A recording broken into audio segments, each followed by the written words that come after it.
In the beginning, there was the void. And blah blah blah blah blah. Hironobu Sakaguchi and his team made Final Fantasy. Everyone knows the tale by now, even if some of the details might be a subject of discussion even today.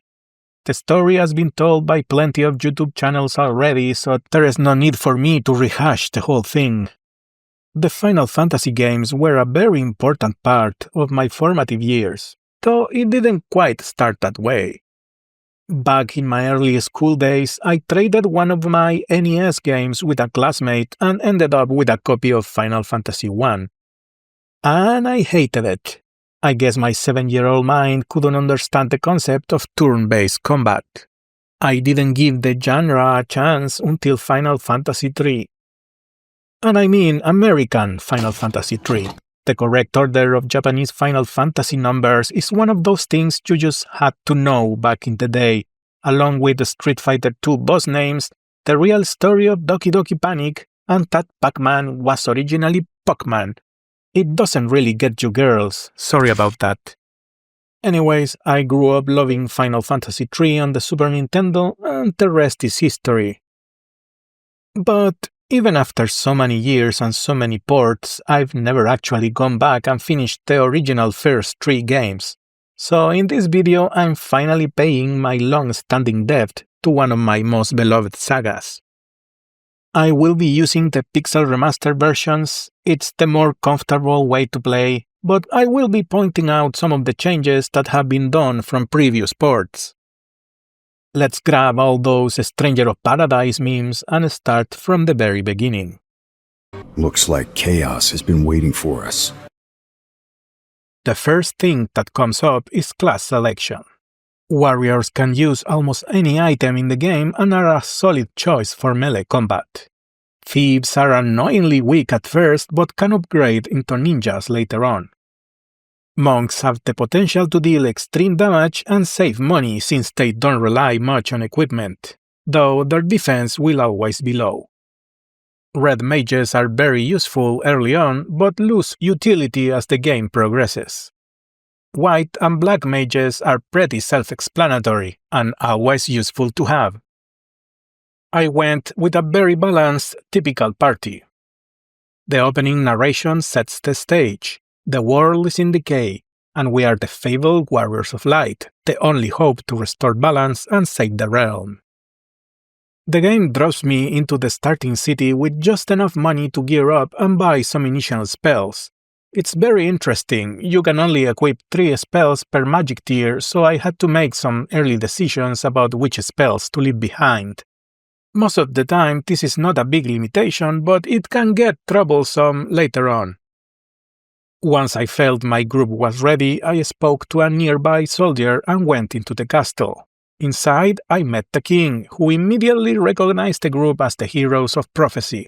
He asks for help rescuing his daughter, who has been kidnapped by the former knight Garland. Rather than rushing straight to Garland's lair, I spent a bit of time grinding just outside the city to gain a few levels.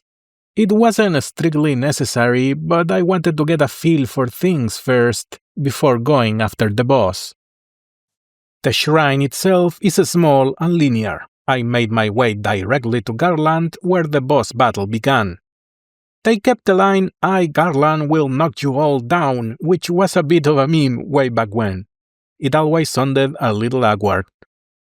Garland is only slightly tougher than the average enemy, so unless you're extremely unlucky, the fight shouldn't pose much trouble. To be honest, a vast majority of bosses are a bit of a letdown in terms of difficulty. After defeating him and rescuing the princess, the game teleports the team back to the castle. The king celebrates my victory and I receive my first quest item, the loot. When the group leaves the castle, there will be a scene where the king's soldiers reveal the breach. As I step into it, another text scroll appears, signaling the true beginning of the journey. This is also when the iconic Final Fantasy theme plays for the first time. By the way, I am not going to include too much music in this video. Apparently, venerable long-time series composer Nobuo Uematsu really likes striking my channel down. After crossing the bridge, I'm completely directionless. Thankfully, one of the new additions is a more detailed map. I start walking east, trying to find anything I can, until I get surprised by a very strong group of monsters and got killed, fair and square. Early in the game, my biggest enemy is attrition. There are simply not enough resources to go around, and traveling far distances can get really scary. After I try again, I manage to get to the town of Pravoka, where people are obviously upset about pirates, but before getting myself into trouble, I go to sleep and buy new things. And once I was prepared, I talked to the very obvious pirate captain in town to trigger a fight. After defeating the group of 9 pirates, which wasn't as difficult as it looked, we get access to the pirate ship. Looking at the map, the most likely destination was towards the southwest.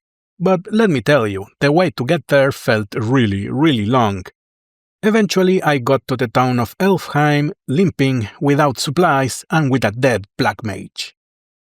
Oh, this is the part where I realized that resting at an inn does not bring back the dead. And until you can afford Phoenix Downs or use life spells, the only way to resurrect is by using any of the temples that you can find inside most cities. After buying supplies and spells, now it's vital that we speak with as many NPCs as we can to try and piece together where to go and what to do. So I found out that the king of the elves has been cursed to sleep forever, and the only way to wake him up is a magic potion made by a witch named Matoya. And listen, I have never completed this game before, but as a longtime fan of Final Fantasy and RPGs in general, I already know a lot of things. I know Garland is somehow the final boss, I know that Bahamut turns you into a Giga Chad at some point, and I know that Matoya needs a crystal eye. Without any concrete clues, I just wander to both the east and the west, farming XP and money and hoping to find another city or a dungeon. Anything. Eventually I reach what seemed like an abandoned castle to the northwest called the Western Keep. Note that I arrived at Elfheim at level 7, but I was level 11 by the time I actually found something. I guess my talent for getting lost at least helped a little. Inside the castle, an NPC asks for an item located in the March Cave, but gives no direction for it. No matter, since I was already running out of places to search when I finally found the hole in the ground. After using a tent and praying to have enough resources, I finally go into the first dungeon. The minimap function is a godsend. I mentioned this in the Suikoden videos a bit, but this map design of leading you into dead ends pretty much comes from games from this era. Another neat trick with the minimap mode is that if you activate it while inside an enclosed room, you can actually peek at all the other enclosed rooms in the zone, which is a real time saver to plan out your route. The status effect Poison is pretty nasty, especially at this low level. I was getting a bit worried about the amount of antidotes I had. At some point, I just got overwhelmed and rushed outside to use another tent and return to town for resupply. I'm just that kind of extra careful player, which is why I don't recommend people watch me play. But hey, all footage is available to see anyway. After returning, I'm finally able to make it to this important trap chest. Monsters inside chests are pretty common as well, by the way. Once the battle with the Peruvian mind flayers is done, we'll get the crown. Also, I make a mental note of the closed doors that require something called a mystic key. With the crown, I depart to the Western Keep, and the NPC is revealed to be Astos, the one that cursed the Elven King. And that took me by surprise. I wasn't aware of that particular twist. Anyway, Astos earns his place on the disappointing boss pile, and we get Matoya's eye. I know Matoya needs the eye, but where is she? By this time, I had explored a lot. I even found where the dwarves live and got a few important hints for the future, but no idea where Matoya is. So I just gave up and looked it up. Turns out Matoya's cave was to the north of Cornelia's, something that I completely missed near the start of the game. After delivering the eye, we get the potion to awaken the king. And once the king is awake, we get the mystic key. Now I have to take a long trip to revisit the Western Keep and the March Cave to use the key and open a bunch of trapped chests with items that might or might not be worth the effort. Spoiler, most of them don't. This game really loves to troll you with chests. Anyways, remembering the tip from the dwarf earlier, I also drop by Cornelia Castle and get the Nitro Powder quest item. Delivering the nitro to the correct dwarf will cause an explosion that rips the continent apart, leaving just enough space for the boat to travel to the west. Thankfully, I didn't get lost this time, as the new town is pretty close by. After we're done doing the usual buying and resting, we interrogate every NPC for clues. There's a cave to the south, and vampires are bad. That's all we need to know. Reaching the Cavern of Earth was pretty easy, and the experience is very similar to what we found on the Marsh Cave. But this time we are stronger and better prepared. Also, get ready for plenty of chests with monsters in them. Eventually, on the deepest part of the cave, we'll find the vampire boss, who was once again disappointingly weak. With the boss out of the way, we can loot the quest item, the Star Ruby.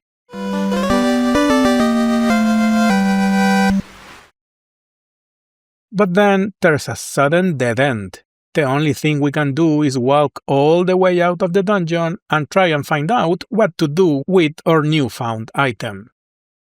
And I had forgotten this, but I must have been pretty frustrated with the way being closed because exiting the dungeon I used the Pixel Remaster feature to turn off the random encounters.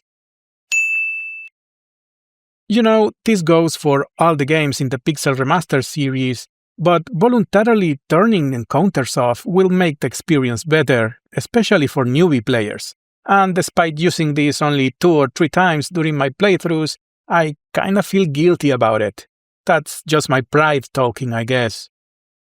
Anyway, not very far from the cave, we find another point of interest to the north, where a giant golem is blocking the way. I ran out to save just in case, but it turns out the golem wants the ruby. Once the item is traded, we can continue on. We make our way into yet another cave where an old man gives us the Earth Rod, which can be used to open the way forward to the real boss in the Cavern of Earth. Now it's time to travel back to the bottom of the cave, open the way with the rod, and explore another 2 floors of the dungeon. At long last, we will reach the first of the 4 fiends, the Lich. And he's gone. I swear, it seems I spent more turns buffing than actually fighting. Anyways, we'll be rewarded with the first of the 4 elemental crystals. Also, a portal will spawn that will mercifully teleport the group outside. The only place we can go now is the southeastern part of the world, and we can reach that easily by going so far to the west we circle around the world. Of course, at first I got lost and I walked inside Pravoka. I didn't even thought that was possible, but let's not talk about that. I was able to reach another port and walk towards a new town. Our next stop is Crescent Lake, and I'm not going to admit how much time it took for me to realize there's a big bunch of NPCs to the east inside the town. Talking to all of them, I got many hints and, more importantly, the canoe. Using this canoe, we can move through all the rivers.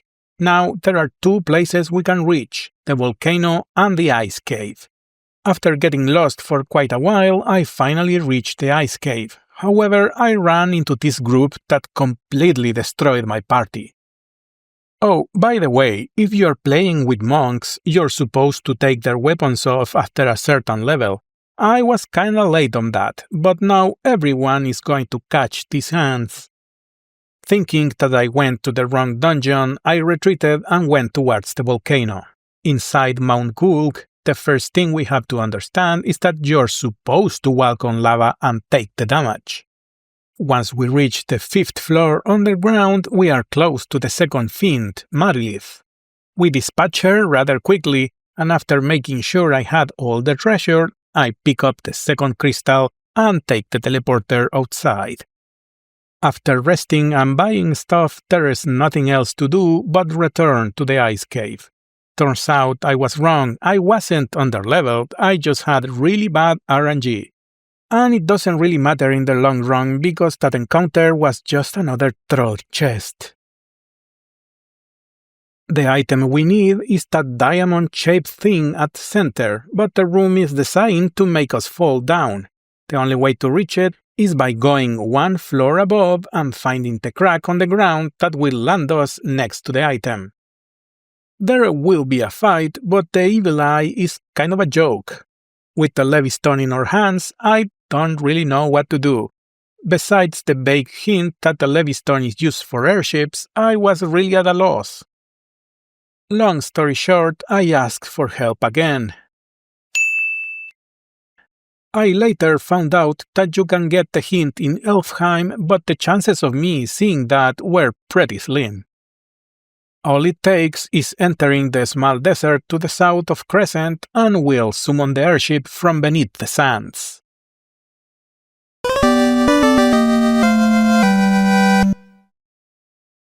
With the airship on our hands, I can start exploring the northern continent. My first move was looking for new towns in hopes of finding new spells and equipment. By this point, we've got enough gil to buy all kinds of supplies, so attrition is not that big of an issue now.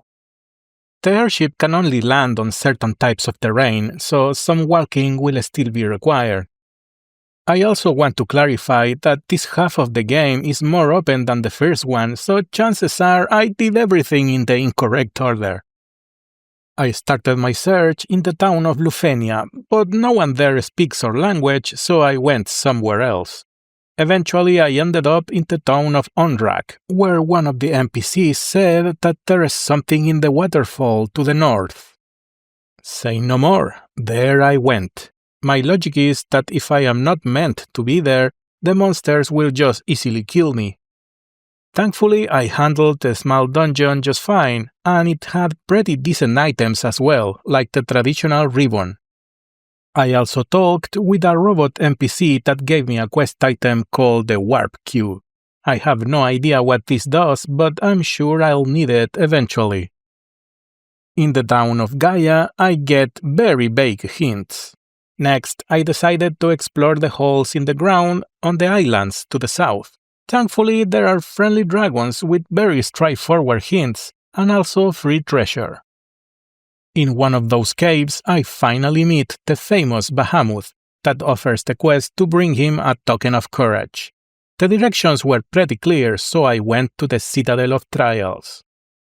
The Citadel's gimmick is that it's a maze full of teleporters. Pick the correct one and advance. Pick the wrong one and lose progress. It's not as bad as it sounds, it was overall pretty easy. At the end, we will loot the Rat's Tail.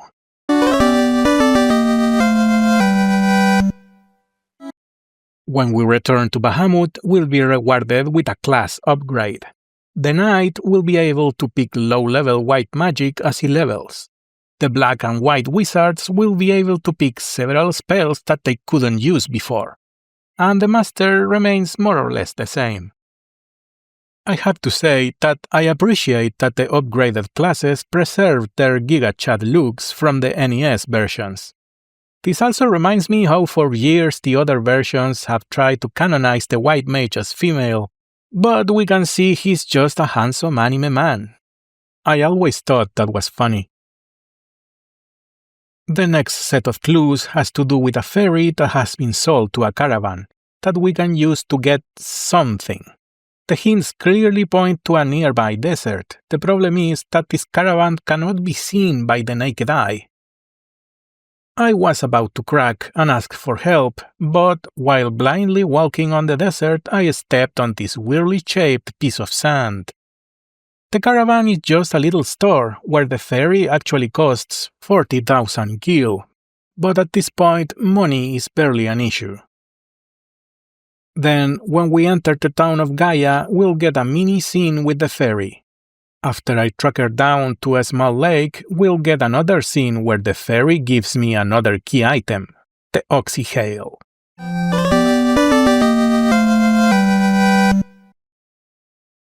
And I remember this item being mentioned in that one town with the submarine. Now that we have it, I can talk to the girl and use this thing to go underwater. The sunken shrine has a bit of a weird layout, but as long as I kept taking the stairs going down, everything was fine. At the end, the third fiend is waiting for yet another disappointing fight. I get the next crystal and exit via the teleporter. But after resting and stocking up, we have to go right back to the shrine because we're missing another key item. If instead of going down the dungeon I take another set of stairs going up, we'll get to a treasure room of sorts. The quest item we want is on the upper right corner of the room, but it's completely blocked. And the solution to get there is taking the small path leading to the left and it magically teleports you into the right. I've got nothing. I'm tired. Anyway, we get the Rosetta Stone. A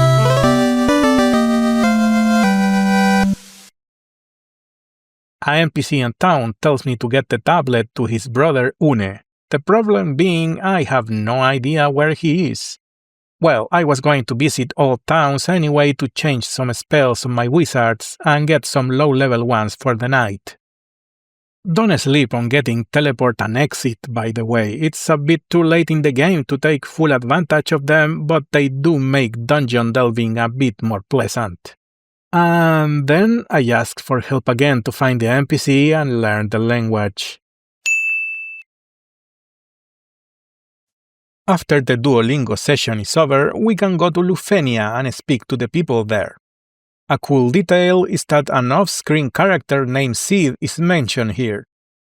This was added on newer versions of the game, but it's nice to have at least a little reference to the obligatory Sid of every Final Fantasy.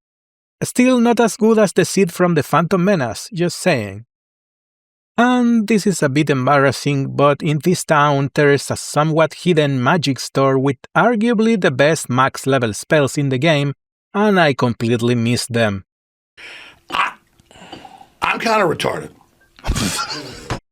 Anyway, talk with all the NPCs and receive the new quest item, the Chime.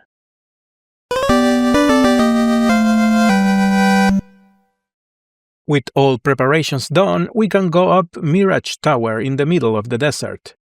This will be like 2 dungeons in one, so better invest all that money in a lot of restoratives. After fighting our way to the top of the tower, the warp cube we picked up long ago helps to get the team into the flying fortress. This is like any other dungeon and it has very powerful items and other special things like the adamantite. When we are near the end, we can interact with this big observation window that will reveal the location of the final dungeon.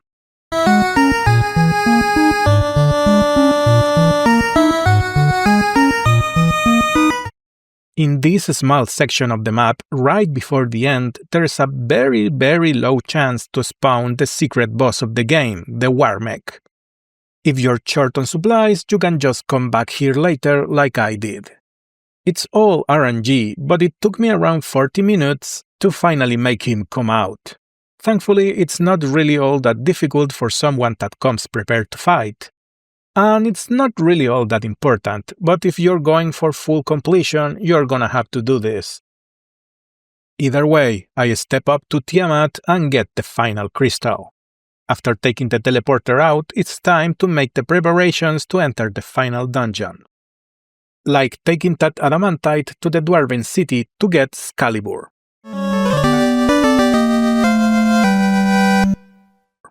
You probably already realized that our destination is the very same shrine from the start of the game. When you get to the center, you can talk to the bats. They are the lost Lufenian knights sent here many years ago. When you focus the power of the crystals into the portal, you will be sent 2,000 years into the past. What? Yeah, this game is truly trying to pull a last-second time travel, time loop kind of story. Bullshit.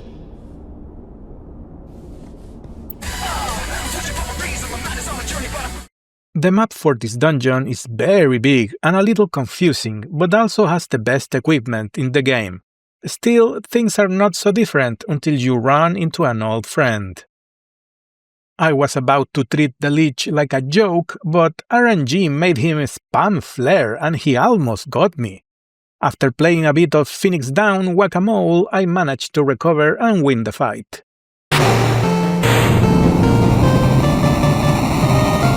Clever viewers probably already figured out what happens next. Before we can reach the end, we're gonna have to fight all 4 fiends all over again.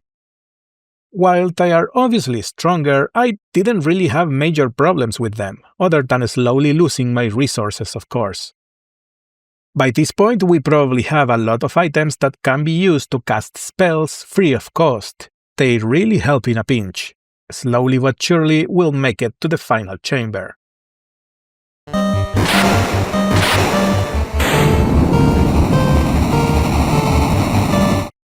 We confront Garland, who says that when we kill him, he was sent back in time by the fiends, and once in the past, he sends the fiends into the future and… Shut up, asshole! Anyway, Chaos is a sudden difficulty spike for the game right at the end. Considering I fumbled getting the best spells and was somewhat underleveled, I think I did fine. It was a fun fight. After it's all over, we'll cut immediately to the epilogue.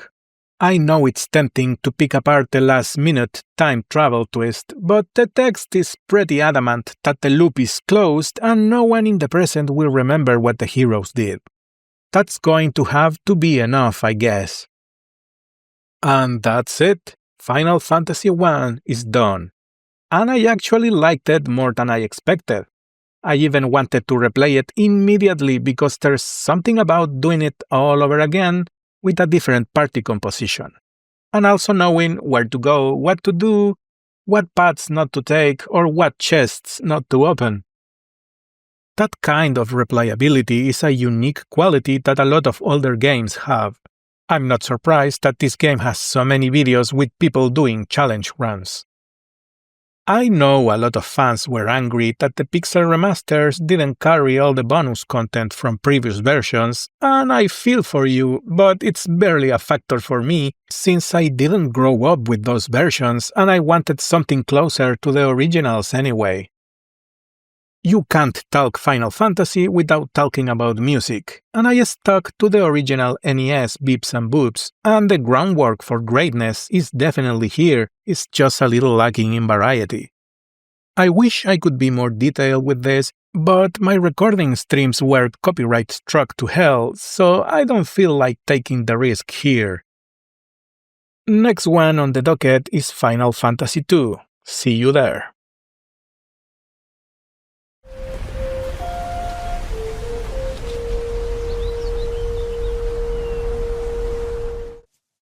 So, Final Fantasy II.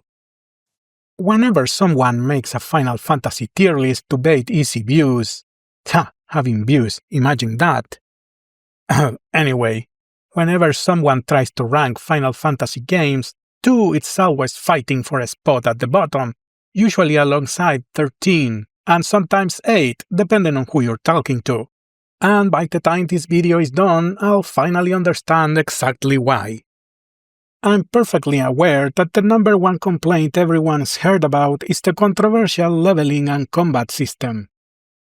Normally, I highlight or critique these kinds of things as they come up naturally during the playthrough, but in this case, I'm breaking tradition to address the behemoth in the room right away. At its core, the progression system is actually very similar to something like the Elder Scrolls, meaning you level up what you use the most. If you get hit a lot, you gain more maximum HP. If you cast spells frequently, your MP pool increases. If you prefer to use axes, your axe attack will grow stronger, and so on. And just like in The Elder Scrolls, this encourages players to act like idiots in an effort to exploit the system. Or at least it used to. This game has been ported multiple times, and with every version, there are always some tweaks to the game balance. After analyzing and thinking about it for a while, I've narrowed down my issues with the system to 3 main points. First, what I would call a lack of transparency. You just don't know what is happening at the end of each battle. There is not enough information to help you understand how your characters are progressing. Level ups feel random, and skill increases come as a surprise. Weapon skills and spells do have visible progress bars, but they're vague and don't clearly communicate what's affecting them. Worse, there are invisible thresholds that stall your growth without explanation. You're also limited in how much you can improve during a single battle, but there's no way to know where those limits are. Spell effects are similarly unclear.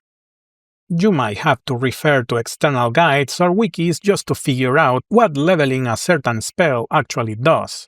Some of them stop being useful past a certain level and become a waste of time. One simple way to improve this would have been better post-battle breakdowns. Just show how much you are progressing to the next stat upgrade in a clear manner. And if they didn't want to clutter the screen with too much information, they could have made an option accessible with a button press during the XP gain screen. Second, it feels like the system rewards mistakes and at times punishes strategy. For example, I made the mistake of giving Maria a bow but forgot to place her in the back row. Instead of being punished for my tactical oversight, she ended up with an unusually high HP pool, just from taking all the hits she shouldn't have been taking. In another case, I started Furion as a sword and shield character, but over time he fell behind in both strength and HP. His high evasion didn't feel like it made a major difference, especially by the late game. The extra agility helped with running from battles, I suppose, but not much else. What I'm getting at is this: trying to engage with the system thoughtfully can backfire, or simply not matter at all. Third, and probably the most important, depth doesn't matter. All these stats, spells, and systems might seem complex and deep, but they don't really have as much of an impact as they probably should.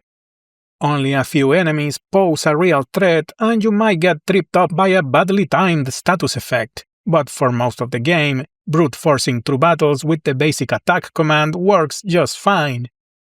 Just like in other aspects of the game, there is a bunch of unrealized potential here. Now that I understand the system a little better, I could see myself trying to optimize it, choosing the right spells, planning builds, or experimenting with different setups.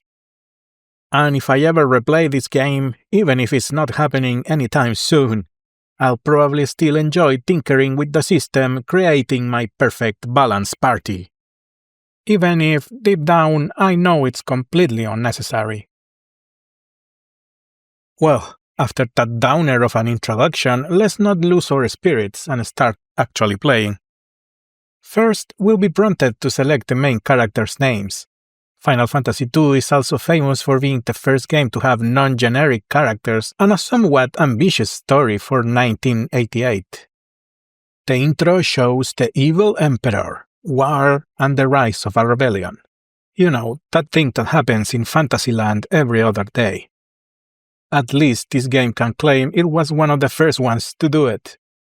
In the next scene, we'll be forced to fight an unwinnable battle. Is this another first? I think it is. After getting stomped by Black Knights, Firion, our main character, gets revived and reunites with his friends Maria and Guy. But it seems that Maria's brother is dead or missing. We try to convince the Queen to let us join the rebellion. But the important thing is that this is the first time we will see the keyword system in action. Basically, when a character mentions something important, highlighted in red, we have to use the menu to learn that keyword and later we can use that to interact with characters and advance the story. It sounds simple, and it is, but I still managed to fuck it up a number of times. which led to a fair bit of backtracking and getting lost. Also, this game is, like a YouTube philosopher once said, it's one of those where the fuck do I go type of games. Yeah, you know the kind that make you say, where the fuck do I go?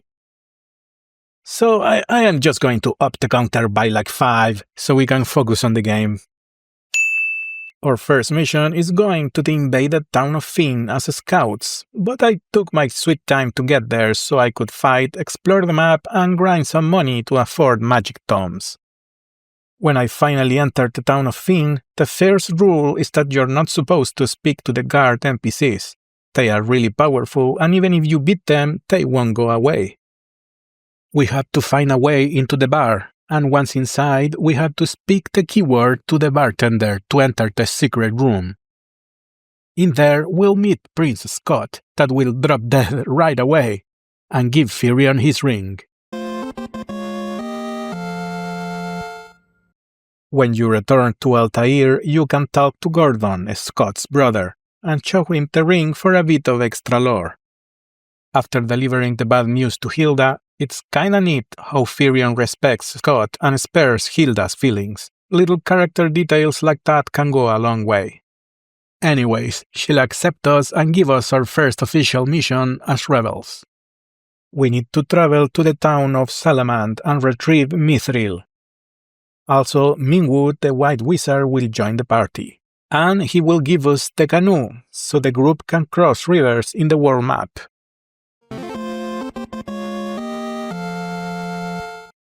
Mingwu has a boatload of white magic spells at a very high level, which is really cool because usually the 4th slot party members are kinda lame skill-wise. Using the canoe, we can easily get to the town of Palum to the east. Right at the entrance, a sailor NPC will rent you a boat. The boat will appear on the world map and will automatically land us on the port of Poft. You can find this game's seed in the bar there to learn a new keyword, and you can also rent an airship if you have enough money. From Poft, we can walk to the north until we reach Salamand near the snowy mountains. Once there, Joseph doesn't want to help until we rescue people being forced to work by the Empire in Semit Falls. To get to that cave, we need to take the small river path to the southwest. And eventually you'll make it in. Now, this is the first actual dungeon in the game and oh boy! It seems they doubled down on the bad decisions from Final Fantasy I. Dungeon layouts are bigger, more confusing, and above all, with more dead ends. And this time, the empty rooms are their own separate screens, so I can't even peek into them with the minimap like I used to in the previous game. And the default encounter rate is absolutely bonkers. When normies complain about encounter rates on JRPGs, this is the game they're talking about.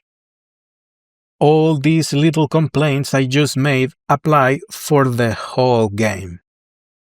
Anyway, eventually we will reach Paul along with Joseph's daughter and other prisoners, and set them free. We only need to delve a little deeper to find the final boss, which is just a generic soldier, and behind him we have the Mithril.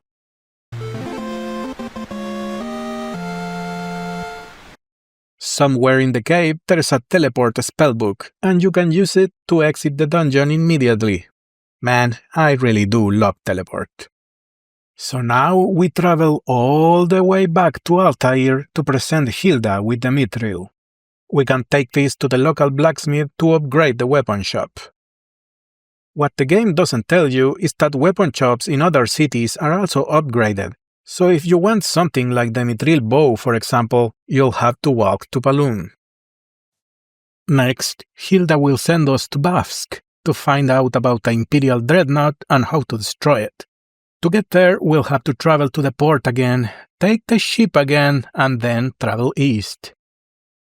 Why does a random citizen know about the secret rebel plan? Whatever. We have to find the correct soldier and whisper the magic keyword to be granted access to the cave.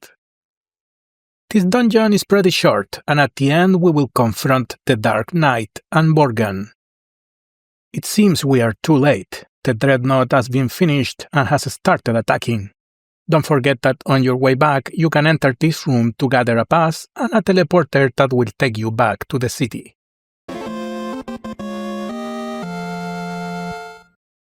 On our way back to Altair, we'll see how all the cities are now very damaged by the Dreadnought. When we talk to Hilda, Mingwu will leave to take care of the king. Our only clue is that we need to ask Sid. Thankfully, we already know where he is. When we reach him, be sure to learn the keywords Sunfire. And then we have to go back to Altair again. Hilda will tell us the location of the Sunfire, but we can't just take it with our hands. Speaking to Mingwu and the king, we find out that we need a special torch to carry the Sunfire, and we also need a special item called the Goddess Bell. Hilda knows the bell is in a place called the Ice Cave. We have to speak to Joseph all the way back in Salamand, but to enter the Ice Cave we need to retrieve the Snowcraft, which is hidden inside Semit Falls. Now Joseph will join the party.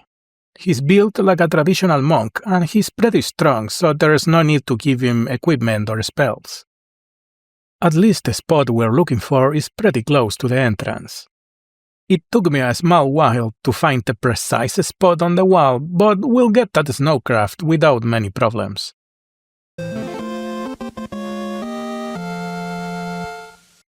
With our new transportation, we can explore the snow-covered north and reach the cave. Once inside, we will find Ice Team enemies and lots of undead. And I should have mentioned this before, but this is the first game in the series that allows you to multi-target spells. The damage spread is pretty bad most of the time, but not always. Eventually, we will find a dead end in a room full of beavers. And here it is, the moment of the game.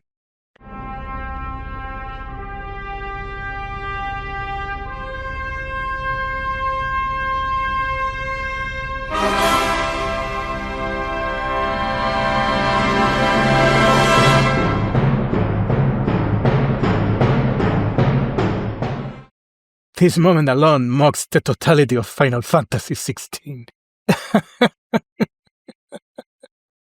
Okay. This is as high as characterization goes for dear old guy. They even made a magic card for it. Also, it's obligatory to mention that the beavers were supposed to be the first incarnation of Muggles, but they didn't make it into the final version of the game. After all that, we'll find the boss, Adamantoise. Even if this is just another glorified normal enemy, it stands out because of two reasons. First, it has above average defense, and since my party was kinda stretched thin because I was leveling both physical and magical at the same time, my normal attacks couldn't scratch it. And second, you should have seen my face when I realized turtles are weak to ice, when I was consciously training fire spells because I was going to a dungeon called the Ice Cave. Anyway, we'll get the Goddess's Bell. On the way out, we'll fight Borgen. He's really weak and goes down fast. But he sets an Indiana Jones style trap and Joseph does the noble sacrifice. Yeah, 4th slot party members, not the luckiest of people in this game.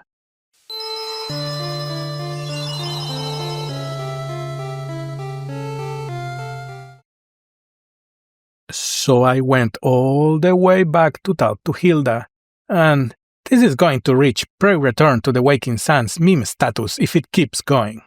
Long story short, I paid money to Sid to fly me to Kashuan Keep.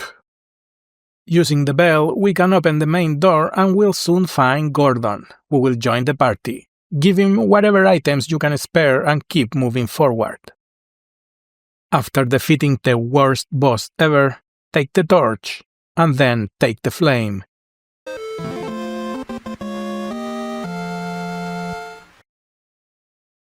As soon as we set foot outside, we'll be treated to a cinematic. The Dreadnought has captured Hilda and Sid, and now we have to rescue them.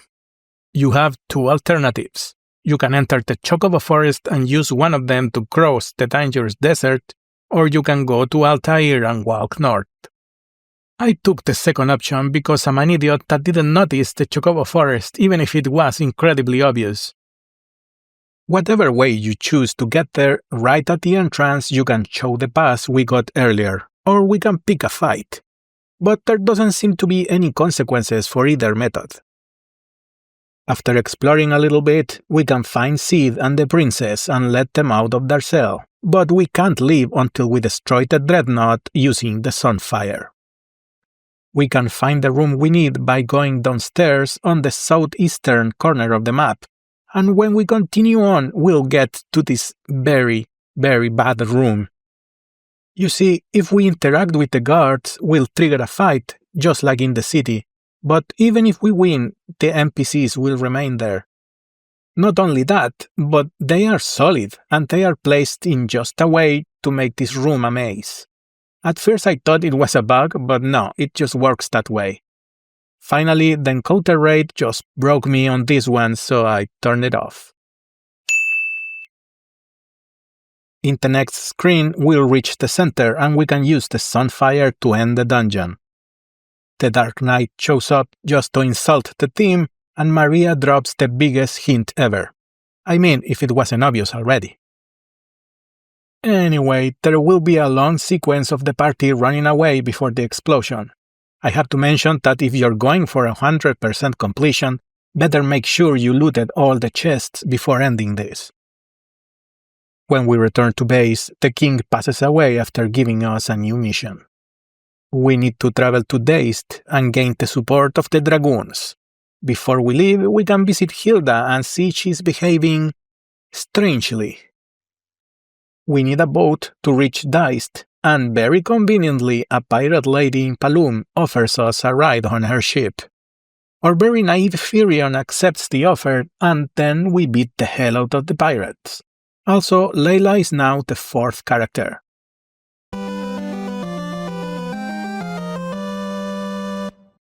Thankfully, I didn't get lost this time because Deist Island is conveniently shaped like a dragon.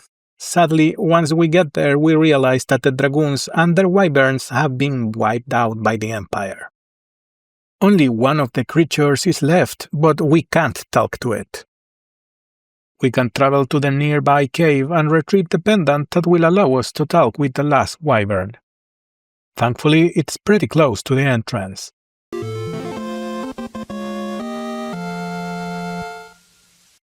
When we return, the sick wyvern dies and asks that we take the last surviving egg into the life spring. We return to the cave we just visited and take the other road. Be careful with that bridge. That certainly was a surprise. But you can use warp to get back up in case you missed something before falling. That's why you don't sleep on warp. Well, after yet another disappointing boss fight, I mean, it's just 4 chimeras, man. You didn't even try. Anyway, we put the egg in the water and leave. We did the right thing, but we returned to Altair empty-handed.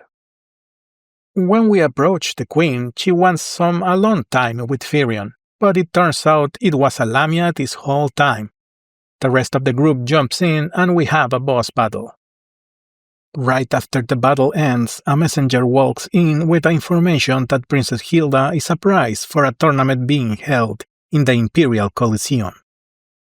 This place is right in the desert we tried to avoid not long ago, but this time we are strong enough to travel there. We enter the Coliseum, and of course it was an obvious trap. The gates close and we are forced to fight the first appearance of Behemoth in the Final Fantasy series. Sadly, he was also a pushover. After we win, we take the chance to attack the Emperor, but he teleports away and we end up in jail. Our friend Paul will show up and open our cell, but we are the ones that have to find the princess. When we rescue Hilda, she and Gordon will leave first. Thankfully, we don't have to go all the way back to Altair, as we realize the rebellion has set a camp and started the assault to retake Castle Finn. This time the gates of the castle are down and we can make our way inside. The wisest move is just walk straight towards the throne and fight the boss. Right after he goes down, Hilda and Gordon will sit on the throne. The next mission is going to Mysidia, a city of mages, and unlocking Mysidia Tower to get the ultimate magic. Be sure to learn the new keywords and ask Hilda and Gordon about them. Long story short, we are going to need 2 masks, one which is inside the castle but is behind a secret door. We can solve this by finding our friend Paul back in the town of Finn. With his advice, we can find the next dungeon and retrieve the first mask.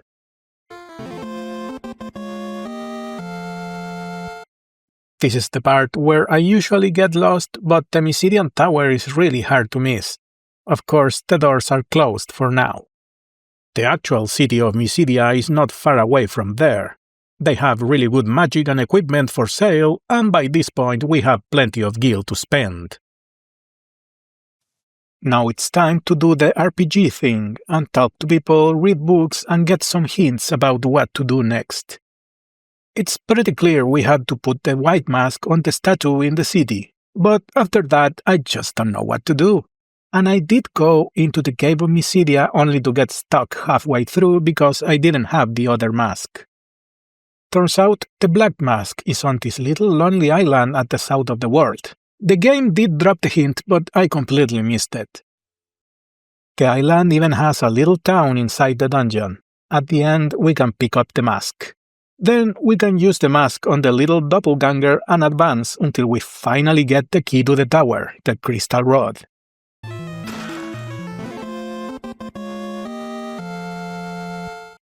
After that big list of fetch quests, we can finally end at the... Fuck. Turns out the tower has a security system. If you get near while having a crystal rod, you get eaten by Leviathan. Inside this new dungeon, we'll eventually meet a bunch of other survivors, including the first dragoon of the Final Fantasy saga, Ricard. It's kinda funny to think that crystal rods are just being handed out while we had to work so much for hours. Anyways, with Ricard's help, we fight another boss and find a new ship to escape the Leviathan. After all that work, the tower is finally unlocked.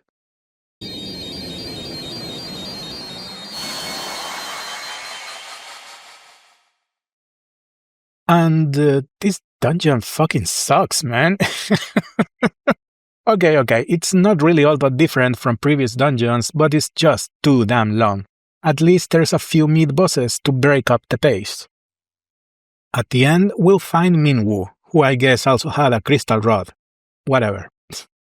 To break the final sealed door, Minwu puts all his soul into a final Kamehameha, and then dies. Ricard, my boy, you still got some time. It's not too late to leave.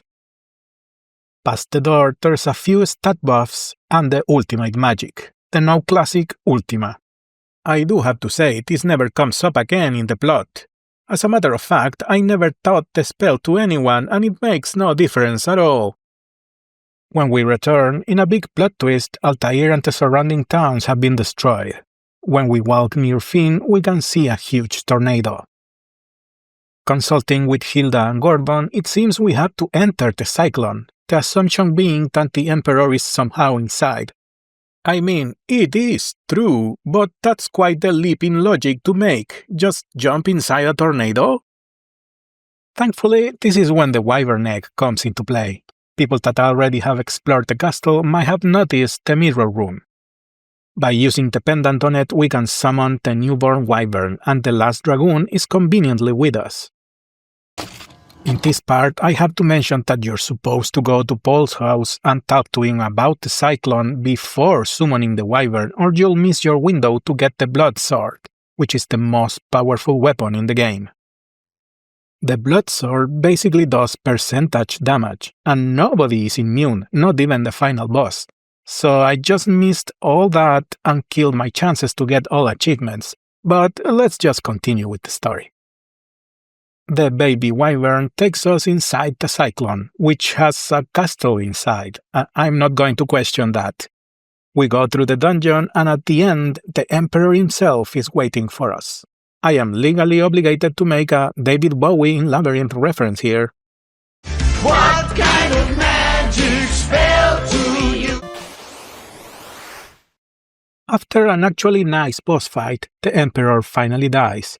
We return to Fynn to spread the news. There's celebration, dancing parties and everything. But yet again, a messenger interrupts with bad news. The Dark Knight has declared himself as the new Emperor and prepares to wage war once again. This time we are going to end it all by attacking the Imperial capital directly, but the only way to get there is by air. If we go to Paul's house, we'll see Sid, that lets us use his airship, and then dies. I didn't even know he was sick. That kinda came out of nowhere.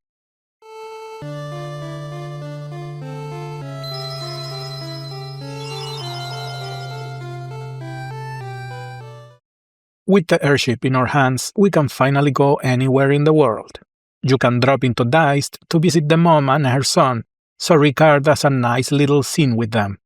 When you finally feel ready, we can use the airship to enter the castle of Palamecia. When we arrive at the throne room, we get a bunch of twists in a row. First, as most people have guessed, the Dark Knight is none other than Leon, Maria's brother. It seems that a battle is about to start, but the moment is interrupted by the Emperor coming back from hell. You know, that's actually pretty metal, I'm not going to question it. Fulfilling his role as a fourth party member, Ricard sacrifices himself to let everyone else escape.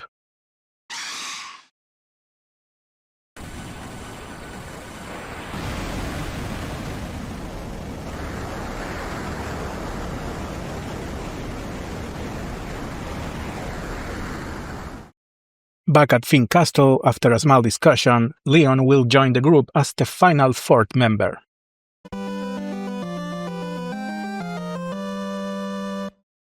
When we go outside, the world map will auto-scroll to show us where the entrance to hell is. You know, that feature could have been really helpful before. Better late than never, I guess. If we want a little extra drama, we can return to Deist with the bad news about Ricard. At least we will get Excalibur at the end of the scene. The ending will be 2 very long dungeons back to back, so we need to get all our stuff ready before we enter the Jade Passage. One good tip was equipping everyone with the spell Osmose.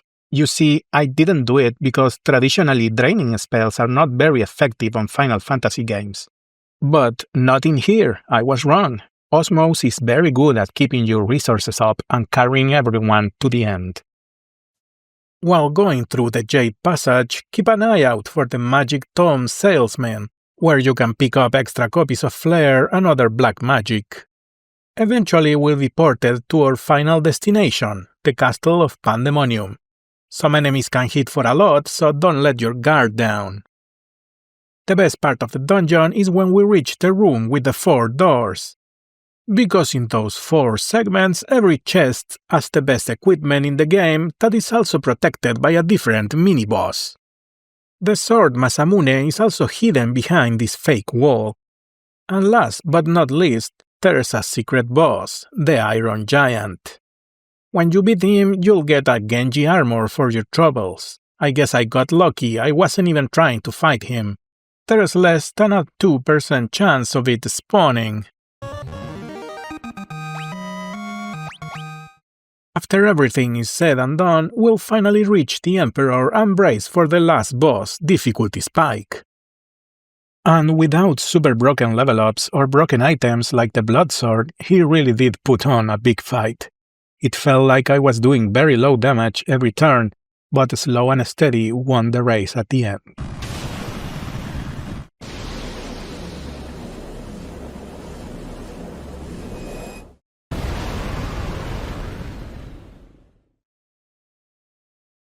The group returns to Fynn once more to celebrate their victory, and I was praying that no messenger was going to bust in with more bad news. I didn't have another dungeon in me by that point. There was this neat moment during the ending where Leon refuses to pretend everything was going to be happy and nice for him after all the things he did, which was a small but very solid bit of character right at the end. And that's it. Final Fantasy II is done.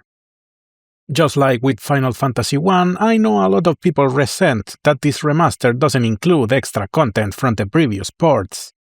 In this case, Soul of Rebirth, which is kind of an extra story chapter where we control Mingwu and the other dead guys for a while. That would have been a nice extra, but it's not really vital.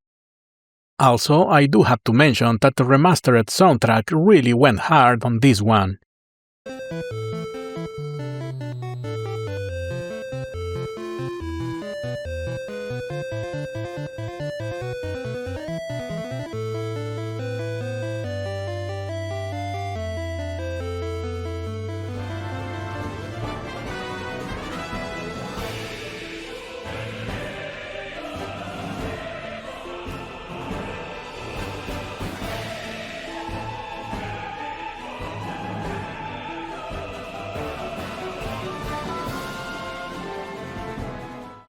After having some time to digest the whole thing, I really do understand why people rank this game so low. But to me, the leveling and combat systems, as flawed as they are not really the only thing holding this game down. After you add the obnoxious dungeon design, high encounter rates, and the lack of variety, then I'm really like, oh, I kinda get it. This is really one of those games that is not that long, but it feels really long. And yet, I don't really hate it. I reserve that for other titles that hopefully we'll never have to talk about. Anyway, see you on the next one.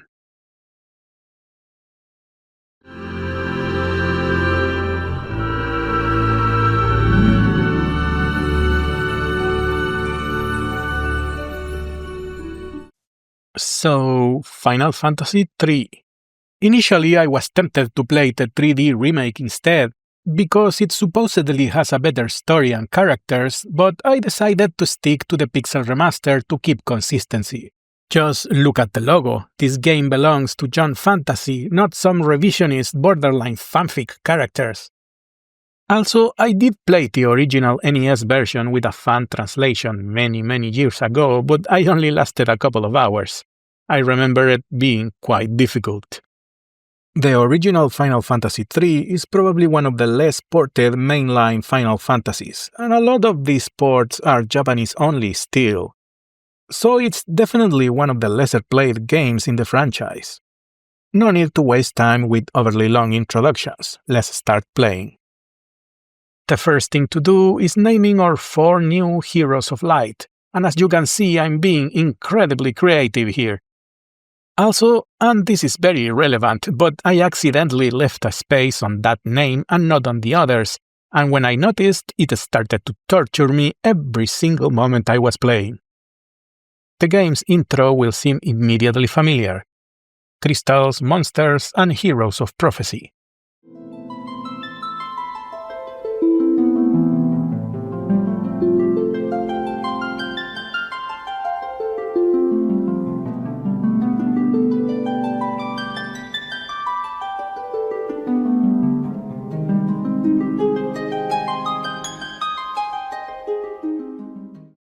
We'll go through the introductory dungeon and face a boss at the end.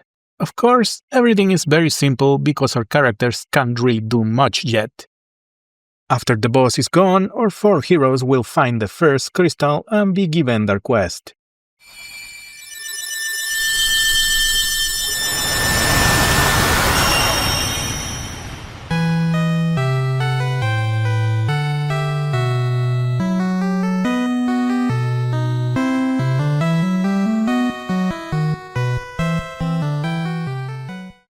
The power of the crystal will unlock the game's main mechanic, the job system.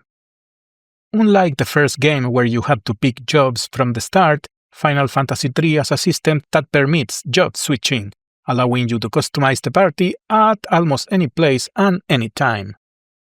Now, not every Final Fantasy has a job selection system, but the jobs themselves would become one of the many emblematic parts of the franchise.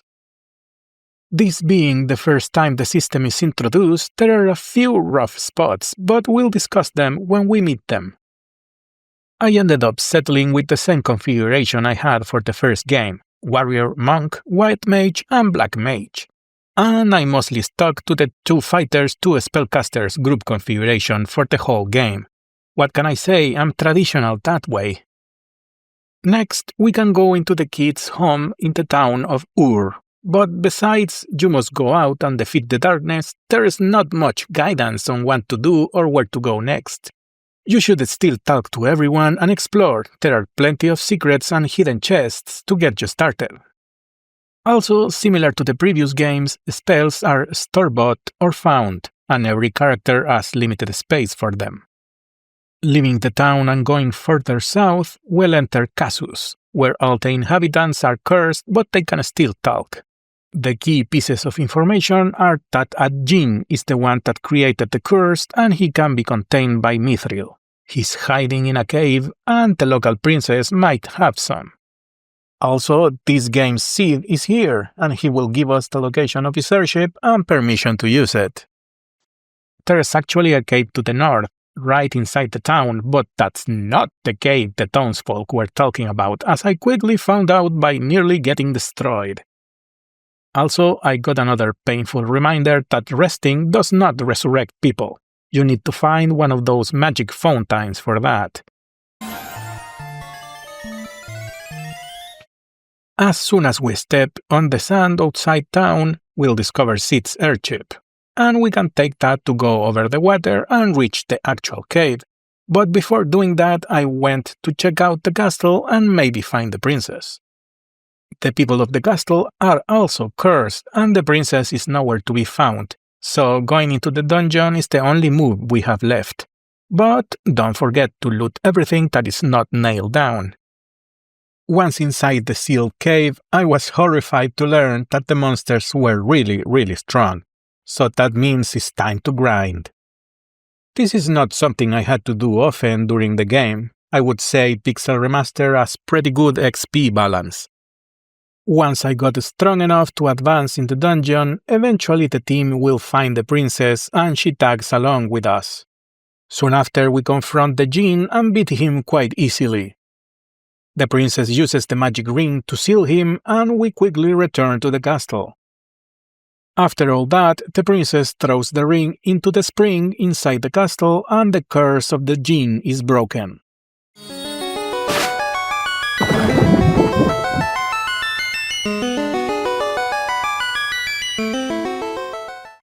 The king will reward us with the classic canoe that we can use to cross the water and retrieve the airship. As soon as we enter Casus again, we'll be joined by Cid. Go into the blacksmith's house to upgrade the airship so the map can open up. And also I can finally survive a trip to the mines for a couple of free mithril items. Don't forget to check all the shops for equipment and new magic spells. When we are ready, we can cross the mountains by destroying the big rock with the upgraded airship. Sadly, the airship is destroyed in the process. Entering the city of Canaan, Cid leaves the party and only says the very vague hint that we should speak to the King Argus for a new airship. First, we do what we always do in a new city and talk to everybody, check the stores and try to loot everything we can. We did get a couple of new tips from the NPCs that lead into the mountain to the south. And as soon as we enter, freaking Bahamut shows up.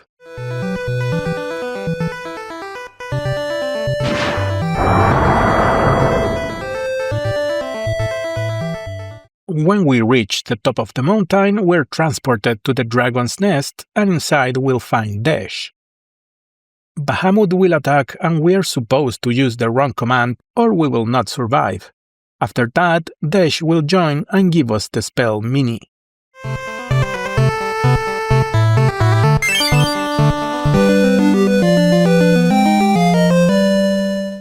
Jumping from the mountain, we'll land close to a small forest where we'll find a gnome. And now comes one of the more controversial design decisions from this game. You see, during several parts you will be forced to use certain jobs or spells to open the way forward. To be fair, this only happens a handful of times, and sometimes it can even be circumvented. Also, this version is way less punishing when it comes to job switching or difficulty in general. But still, the sudden loss of agency for the player rubs some people the wrong way. In this case, we need at least one white magic user to learn and use Mini in the party. This will allow entry to the gnome village of Tosus. Giving an antidote to the sick gnome will open the way to a tunnel.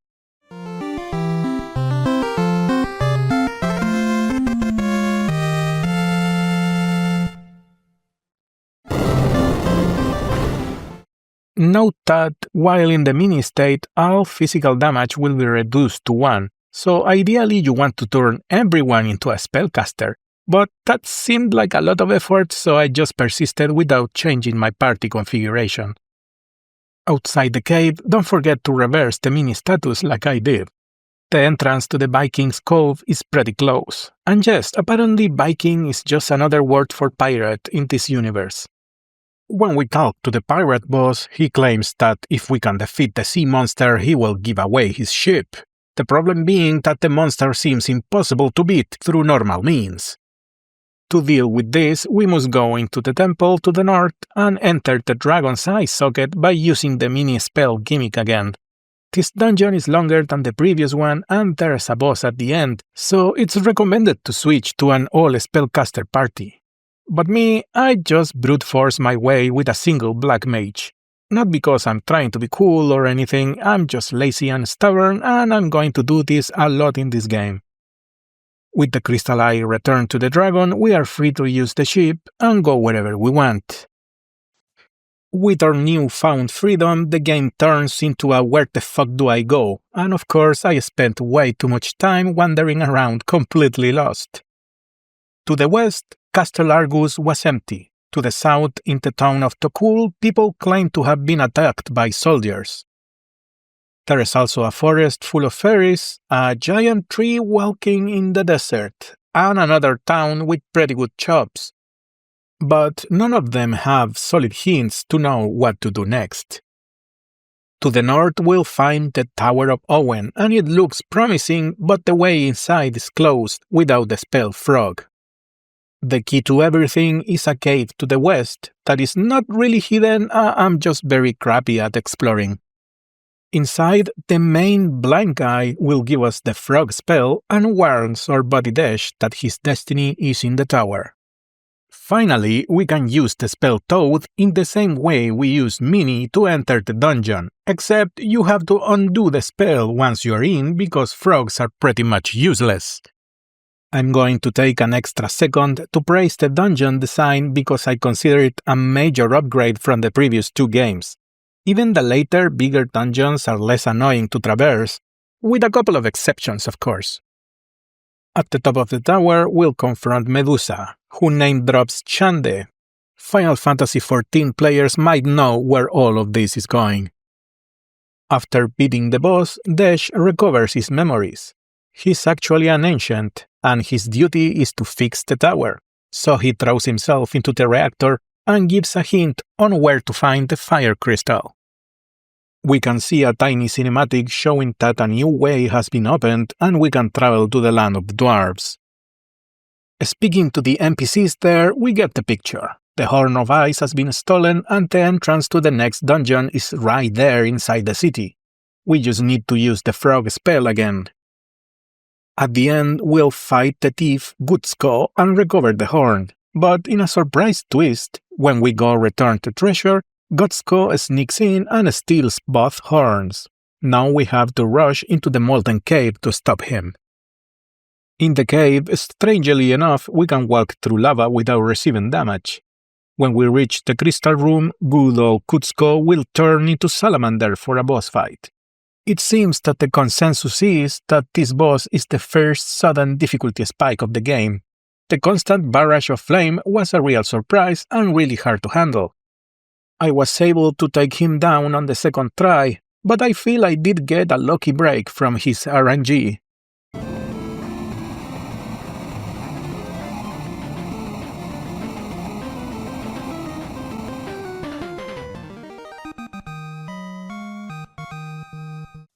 With that done, we can get the new Crystal's Blessing and unlock 4 new jobs. To be completely frank, most jobs are either straight upgrades of other jobs or one-trick ponies for very specific uses that I would never choose unless running some kind of challenge run. While the Pixel Remaster does buff some of the useless jobs, it doesn't really change things significantly. Future games in the franchise will implement more solid systems that add things like skill sharing between jobs, but we are a couple of games away from all of that. Entering the Dwarf Cave again will get the least subtle hint I have ever seen. And you know what? Thank you for that. Be sure to save, and the next time we enter Tokul, we are going to be ambushed and sent to jail. Inside, we finally meet King Argus, and we can escape by using the mini-spell once again. Now, up to this point, a lot of NPCs have been dropping not so subtle hints that the following boss changes his weak spots, and the only way to anticipate that is by using the Scholar job to identify the correct element. The only problem is that sometimes the timing is going to be really off, and you will scan the boss only for him to barrier shift right after, making you waste the whole round. But even with that, the boss is way more lenient here than in other incarnations. You could realistically just overpower him. After Heinz's defeat, the Elder Tree will let everyone go and return to his forest. And we can finally walk into Castle Argus and visit the king to receive a key item for Cid.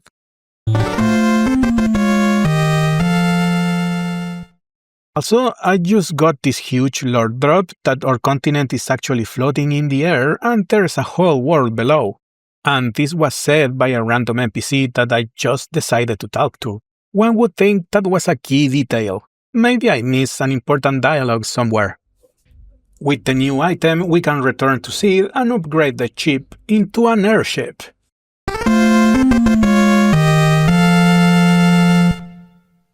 There's a new town we haven't been to yet with new spells and items like the magic key that will be useful if we don't want to play a thief. And after that, I just don't know. It legitimately took like 40 minutes for me to even attempt to fly outside the map boundaries.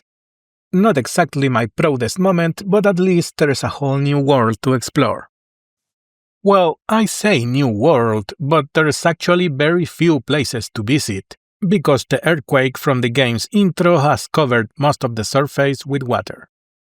And of course, with my flawless luck and sense of direction, I picked the temple first, but we cannot advance without the help from the Priestess of Water. Thankfully, it's difficult to get lost now. Far to the north, we can enter a wrecked ship. Inside is the girl we need. Apparently, an antidote is more than enough to wake her up, but I gave her an elixir because I'm an idiot.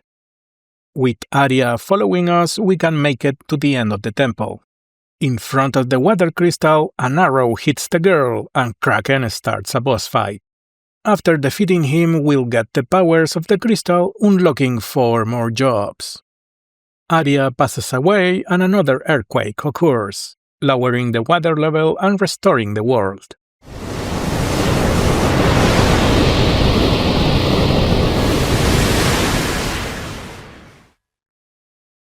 We wake up on a bed and, strangely enough, the world and all the inhabitants seem to be no worse for wear. The excuse is that during the flood everyone was magically turned to stone and their memories conveniently erased. Now it's time to do the usual and interrogate every NPC for clues. To recover control of our ship, we need to defeat Goldor, and to get to his mansion, we need a special pair of shoes. Before continuing, I changed a few classes. I turned the Knight into a Viking, which is arguably the best physical tank of the game because of his high defense and ability to taunt. And I turned my Monk into a Black Belt. This class is just a monk with an AoE and a damage buff, so it's a no-brainer really. To continue with the quest, we find an old man that will open the way to the sewers for us. Once inside, we will save the fake Warriors of Light and they will become our friends. At the end, they'll help us get the correct shoes.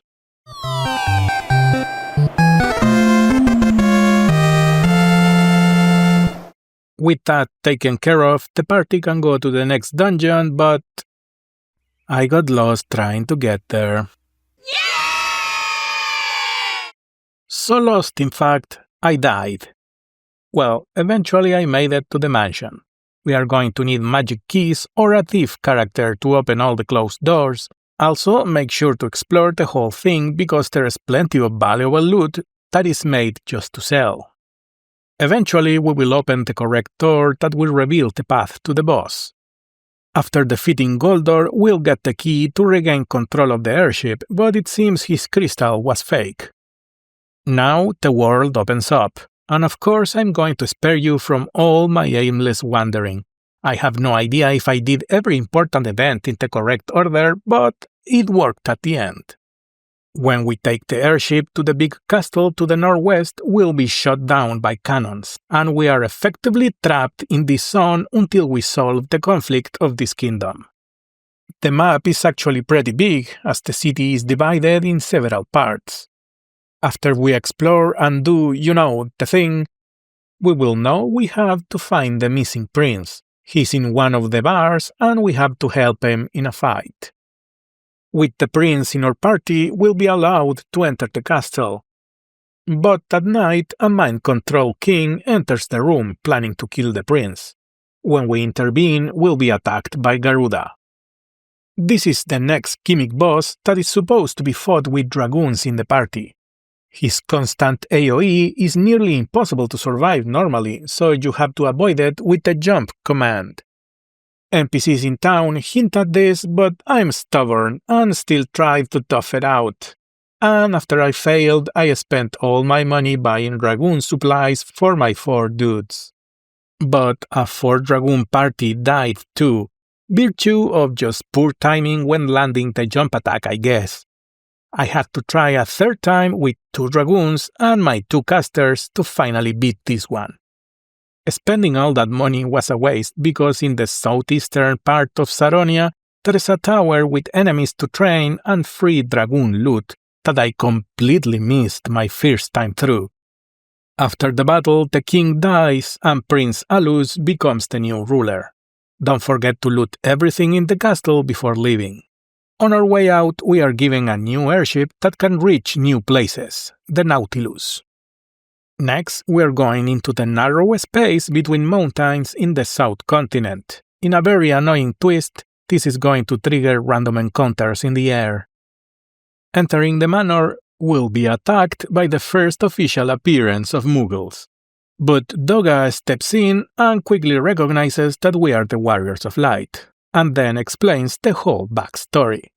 Our buddy Shande got really mad at not getting a good present, so he provoked the Great Earthquake.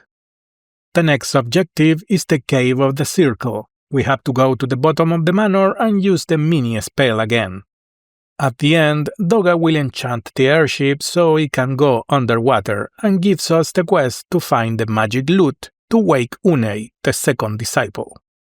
In true me fashion, I entered the wrong underwater cave and got a swift Sansetsuken in the face for all my troubles. I'll come back for revenge later. Finding the correct entrance to the dungeon was not that hard. Also, I do recommend that you go get a few magic keys because there are plenty of closed doors, including the one that leads to the loot.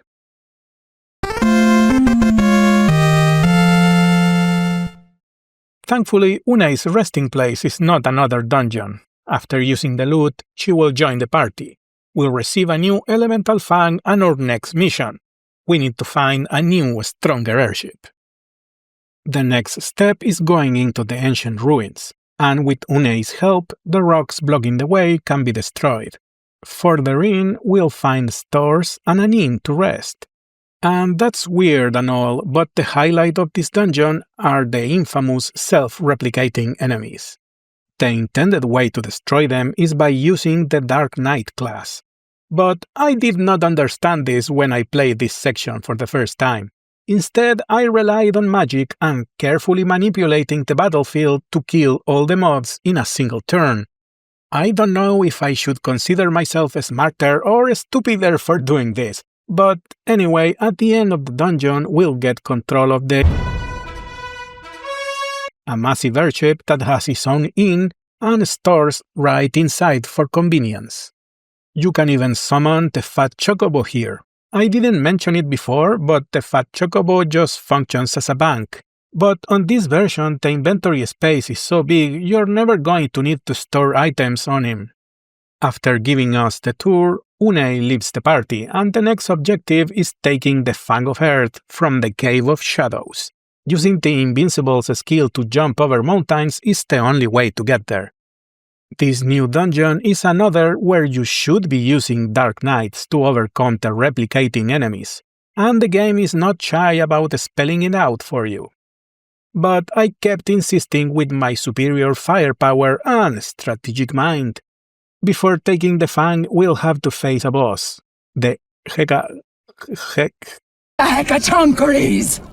With the Fang in our possession, we have to return to Doga and Unei's manor. This little mountain jumping section with the airship, it's really irritating, by the way.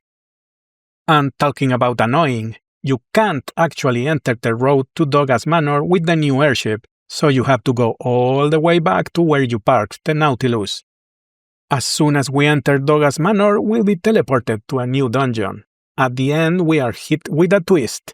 We must battle Doga and Unei to the death to create the final key to unlock the Crystal Tower.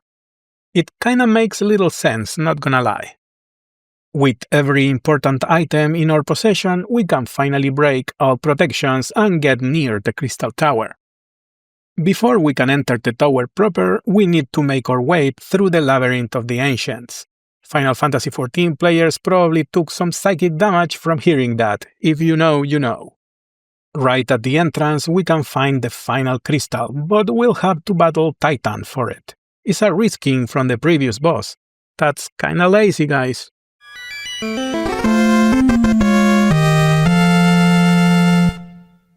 With the powers of the new crystal, we get a new batch of jobs. The first order of business for me was upgrading the Black Mage to a Magus and the White Mage to a Devout. Now is as good a time as any to use this little technique that allows you to train job levels fast. Just go to a place with weak enemies, press defense for 5 turns and then kill the enemies. This will guarantee a job level up. Using this method, you can power level jobs relatively quickly.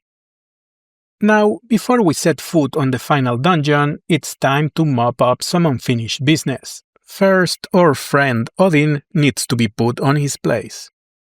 Then I return to the floating continent and go after Leviathan, using the Invincible to get near the shadow on the water. Funnily enough, this lands the group in a mini dungeon where Leviathan is waiting at the end. After that, we can use the same trick with the airship to access this cave, which is called Bahamut's Lair, so you know what's at the end. After the boss battle, we'll get the summon spell. Why am I collecting summons if I don't use summoners? Well, that comes later.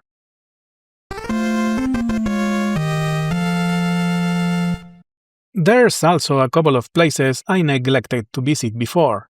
There's this Dark Knight village with a small dungeon inside. It only has a few items to collect. And another town where they sell every spell in a single place. Very convenient. It's time to enter the final stretch of the game. The Ancient's Maze is pretty long and with an annoying layout that makes me remember dungeons from the other games. You know, the bad ones. When we reach the little exit, we can do a hard save on that spot on the world map. This is a really good time to mention that the original Final Fantasy III was infamous for not having save points during the final section of the game, making the end a brutal test of endurance. According to the legends, a game tester called Suzuki mocked the final dungeon for being too easy, which prompted Sakaguchi himself to get annoyed and remove the save points. The only source I could find was this old Japanese article, and the guys at Final Fantasy Union also said it. It's on the internet, so it must be true. Now, the first time I went through the Crystal Tower, I missed the entrance to Eureka. You shouldn't do that. Eureka has very valuable loot protected by mini-bosses, and more importantly, the final class unlocks the Sage and the Ninja.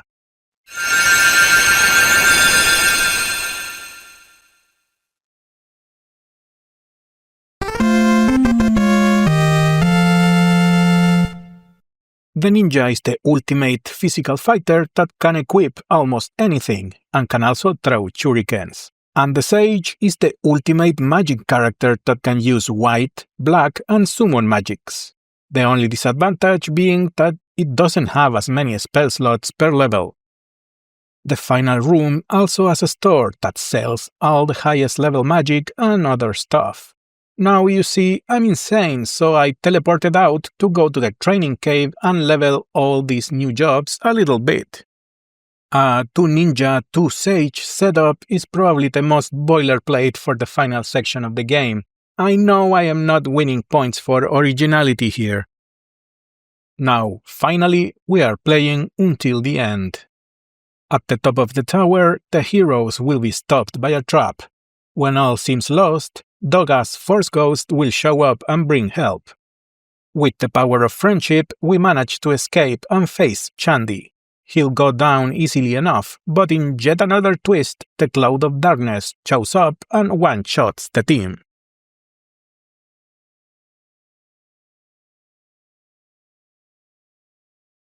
The power of friendship intervenes once again, restoring the Heroes of Light and opening up the way to the final dungeon, the World of Darkness. This is the point of no return, so we keep moving forward.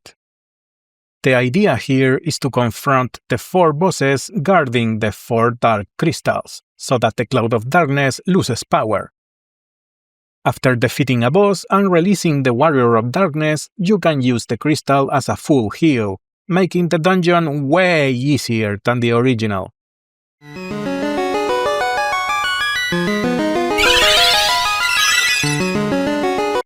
The only boss that is kinda problematic is the 2-headed dragon that uses the complex strategy of killing anyone in a single hit. Once the 4 crystals have been interacted with, we can take the central road to confront the Cloud of Darkness. And I have to say, all she ever does is particle beam. It's kinda disappointing. After she goes down, we'll get a poetic text scroll about light and hope. Then we will slowly return all our dear friends where they belong, and we'll finally arrive back at our hometown. The crystals will shine with renewed power, and a new dawn starts. And that's it. Final Fantasy III is done.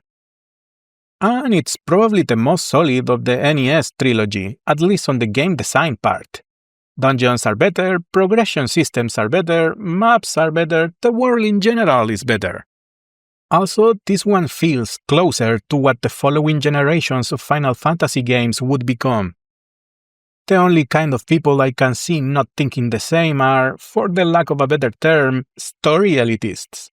You know, people that are disappointed that Square decided not to follow the extremely ambitious Final Fantasy II style of storytelling.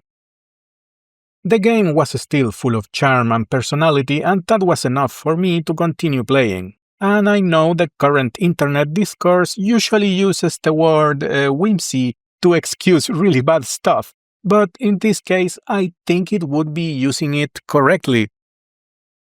Also, as usual, I have to mention the music. All of the 3 games are good, as I have said before, but on Final Fantasy III there are way more bangers than in the previous ones.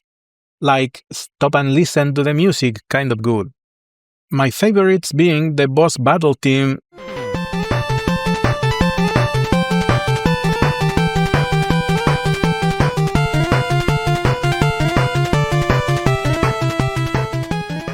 and of course Eternal Wind.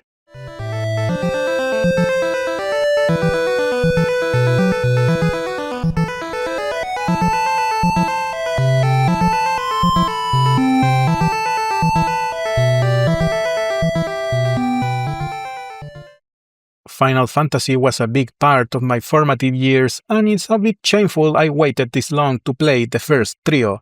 Better late than never, I guess. I hope you enjoyed the trip. See you on the next one.